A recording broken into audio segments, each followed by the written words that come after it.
ఒకరోజు తండ్రి కొడుకుతో ఇలా అంటాడు, అరే మన ఇంట్లో పాత కారు ఉంది కదా, ఈ కారు తీసుకెళ్లి షోరూంలో ఇచ్చిరా, వాళ్ళు ఎన్ని డబ్బులు ఇస్తారో కనుక్కోనరా అని చెప్తాడు. చెప్పగానే కొడుకు ఆ కారు తీసుకెళ్లి ఆ షోరూంలో ఇవ్వగానే అతను $10,000 ఇస్తా అని చెప్తాడు. చెప్పగానే అదే విషయం వచ్చి కొడుకు తండ్రితో చెప్తాడు.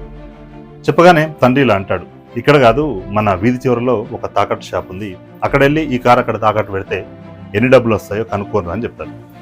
చెప్పగానే కొడుకు ఈ కారు అక్కడ తీసుకెళ్లి అక్కడ చూపిస్తే అతను కేవలం $1,000 మాత్రమే ఇస్తాను, ఇది చాలా పాత కారు, దేనికి పనికిరాదు, స్క్రాప్ తప్ప అని చెప్పి అతను చెప్తాడు. అదే విషయం వచ్చి తండ్రి చెప్తాడు.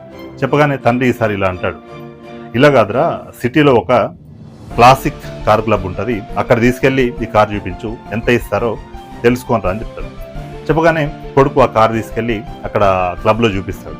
చూపించగానే అక్కడ ఉన్న వాళ్ళు $1,00,000 ఇస్తా అని చెప్పి దానికి పోటీ పడతారు, మాకు కావాలంటే మాకు కావాలని.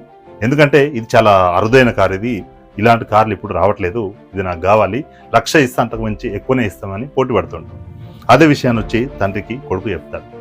చెప్పగానే తండ్రి ఇలా అంటాడు, చూసావా, సరైన ప్లేస్లో మాత్రమే నీకు సరైన విలువ దొరుకుతుంది, నువ్వు రాంగ్ ప్లేస్లో ఉండి విలువ కావాలంటే దొరకదు.